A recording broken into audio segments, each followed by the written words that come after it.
What's going on, YouTube? It's your boy, CamATL, and welcome back to another MLB High Five video with your boy. Remember to stay till the end for the home run predictions. Drop a like down below because I already know you're gonna love it. Subscribe to the channel if you haven't already, and comment anything in the comment section down in comment anything in the comment section to enter your name into the $50 giveaway that I do every single week on this channel. To start it off, I do this intro every single day, but yet I still stumble sometimes. Not sure what's wrong with me, but it happens. It is what it is. Now, I hope everybody had a great night last night, man. MLB was looking rough yesterday. Like, Yankees bats weren't awake. The only person who freaking did anything for the Yankees was Higashama, however you say his name, the catcher. That's the only one. And what frustrates me about that is I had him in my lineup for the longest time because I love New York yesterday. And then took him out because I ended up going Murphy, who ended up having a good game. So it is what it is. But I mean, it was kind of just baffling to see the Yankees like pretty much dud like that, outside of one batter doing his thing.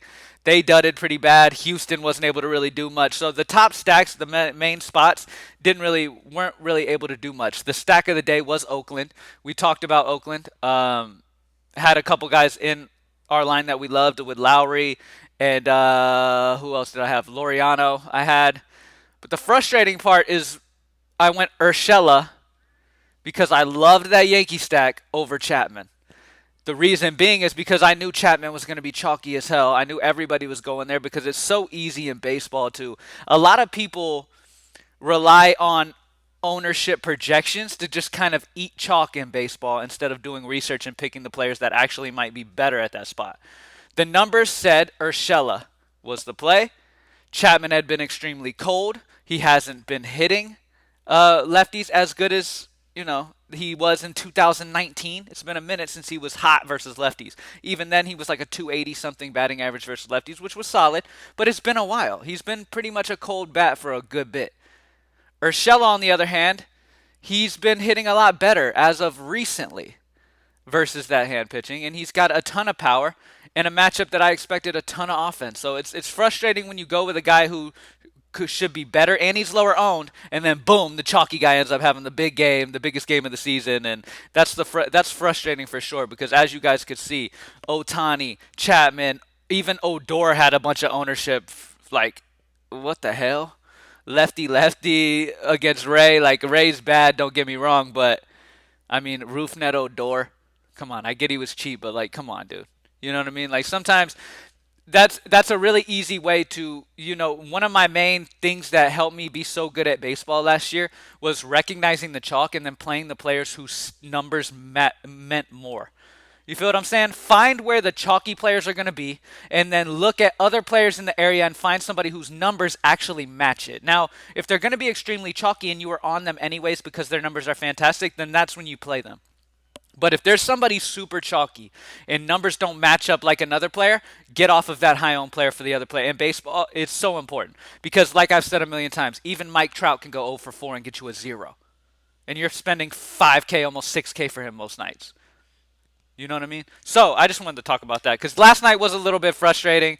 It was pretty annoying. Put up over a 160 and still didn't cash in double ups because the chalk just all hit last night. I want to let everybody know fading the chalk is going to work out more than it won't in baseball. Okay? All right. Anyways, with that being said, let's get into this. Let's have a huge night. NBA was a victory last night, so that was great. Let's get into it. Greenlightdfs.com. Join the squad. Let's get it. Starting first off. Now, it's a battle between Bieber and Bauer. Now, honestly, in GPP, I wouldn't hate you for going Bieber and Bauer. I mean, especially if we end up getting fantastic value, I wouldn't hate you for that at all. Like I've always said, focus on your pitching and then get the bats next. Now, do I think you have to do that in this slate? No. You can definitely get one of the two. I'm going to go with Trevor Bauer at home in Los Angeles going against Colorado, who's on the road. I love picking on Colorado when they're on the road. This lineup just isn't very good. I mean, they lost Nolan Arenado. This lineup isn't great unless they're in course. And even when they're in course, sometimes they just don't do anything. So with them on the road in a pitcher-friendly ballpark like Los Angeles, Trevor Bauer is in a great, fantastic spot here. I think he's going to absolutely destroy. He's facing a Colorado squad that strikes out 27% of the time versus righties. This lineup does not have much power at all to do much damage. Bauer's weak point is giving up some power at times, giving up home runs. In this matchup, he's not going to. Plain and simple. Now, he got a 27 in Colorado. Imagine what he's going to do at home in Los Angeles here. So I love Bauer. The difference between him and Bieber is that the White Sox just have better bats, I believe, in general than Colorado. And the Dodgers at home. All right, and I just feel very confident in the Dodgers being able to get some run support here against Colorado. All right, next up, I really, really love. Now, this is if you're trying to make sure you got room for bats. There's multiple guys that you could go in this range. I'm going to talk about them. First of all, screw you, bud. I'm never going to play you, bud. Don't care if you're playing a high school team. No, I'm just kidding. But, okay. So, Brandon Woodruff is going to be my SP2. And let me put him in and let me just explain and then we'll move on. All right? Woodruff has an elite K rate, 30% to lefties, 29% versus righties. He's very good at limiting the damage. He's facing a Chicago team that he just dropped 31 against, allowed one hit, struck out 8, got a quality start in that matchup. This game is at home in Milwaukee. The Cubs strike out almost 26% of the time versus righties. So, I mean, this spot is just great. Chicago hasn't done well versus Woodruff. He's only 7.5 for a guy with an elite strikeout rate. I really, really love him. The other guys that I have some interest in would be Strasburg. He's obviously an elite pitcher. He had a solid first start of the season. He wasn't bad at all versus Atlanta in his first start, only allowing one hit, 8 Ks as well, like Woodruff did against Chicago, actually. And we know he's elite. St. Louis is a dangerous lineup, and I do expect them to start really doing very well here shortly. But Strasburg is a decent option. Luis Castillo is a fine option as well at 7-1 against San Francisco. We've got plenty of options at the pitching range today. I do think you spend up for one of the studs, which I would believe would be Bauer today, and then you get one of these mid-range guys who are great. That's the main. In GPP, like I said, in GPP, it will be a low-owned version to go Bieber and Bauer together. Both of these guys have upside of 40, maybe even more. They could get damn near almost 100 just themselves. And then if any of these cheap bats hit a home run or even double dong, you're takedown territory. You know what I mean? So in GPP, I completely understand that game plan. But in cash games, and the safest option that I'm feeling right now, just so you're able to get some decent bets as well, and because we have so many mid-range pitchers that are great, Brandon Woodruff is very solid to pair up with Trevor Bauer. All right? At first base, I really love Houston again, man, and I have a very short memory in DFS. I'm not going to sweat the fact that their offense wasn't great yesterday. Gurriel is fantastic versus lefties, all right? Gurriel is an amazing play here. On top of Gurriel being solid versus lefties, this is a fantastic matchup against Boyd, who just straight up gets murdered by righties. I mean, he had a decent first start to his season, but he gives up a 241 ISO, a 395 WOBA. He gives up a lot of home runs. He has a 1.63 whip, which is not good. I mean, and Vegas has this implied total pretty high for Houston, one of the highest totals of the slate. So Gurriel with the righty-lefty matchup under 4K. Really love Gurriel here in this matchup. He's got a good bit of power, and he's facing a pitcher that gives up a good bit of power. So Gurriel is my first guy I'm going to start with. I was blown away when I saw, I mean, I'm not super shocked because Justin Upton is fantastic versus lefties. He's got a good bit of power. Now he's facing Danny Duffy, who gives up a 175 ISO to lefties. But the main thing here is Upton has been hitting with so much power versus left-handed pitching. All right, so much power. Let me give you the numbers for Justin Upton. 476 ISO. It's a shortish sample size. Okay, it's not like a huge sample size, but as of recently, Justin Upton has been hitting with a 476 ISO. All right, 447 WOBA. This dude is mashing left-handed pitching. He's facing Duffy, who I just said it gives up power to righties. I think the Angels are a very sneaky option today, and Justin Upton at only 3.5 is a really solid option, and he's one of those guys who does have double dong potential. All right. Last but not least, I really love this spot for Austin Meadows.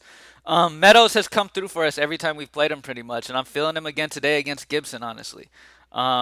Meadows has a 330 WOBA, 173 ISO, which is nothing like crazy, right? But when you look at Gibson versus lefties, that's where the interesting part comes in. Because Gibson gives up a 175 ISO and a 388 WOBA. He gives up some power. He gives up a 1.68 whip. He has almost a 7 ERA. Just like Boyd, both of these guys are bad. Now, Boyd gives up more power for sure. But Meadows has been hitting very well. He's looked very, very good this year. So I definitely wanted to get him into the high five. Also, Gibson is also very bad versus righties, so don't sleep on guys like Randy Arozarena, who's been heating up. Those righties for Tampa Bay as well are perfectly fine. Brandon Lowe is perfectly fine. Gibson gives up more power to lefties, but he does also get hit by righties, so you don't have to shy away from the righties of this lineup too if you decide you want to stack up that lineup or something. Most of the time, I don't really get too involved with stacking Tampa Bay when they're at home. I like them when they're in more hitter-friendly ballparks and situations. But this is a solid spot for them. So Houston, Tampa Bay is in a solid spot to start out. The Dodgers against Sensatella is going to be fine. The Angels, solid as well. So those are the kind of the offenses that I immediately gravitate towards. And that's it. We got Trevor Bauer, Brandon Woodruff, Gurriel, Upton, and Austin Meadows as the high five. Let's go ahead and pull up my freaking home run predictions. So go ahead and get out your, pen and pad and get ready for some home run predictions for this slate today. This is going to be for all day. I just go through all day, all the players for all day, and just mention guys that I really like today. First off, I'm gonna call Gurriel. I love Gurriel today versus a lefty. I'm going to go Gurriel. I'm also going to go Upton and Meadows. So I'm going to say that all three of these guys, all three of these bats, I really, really like their chances at home runs today.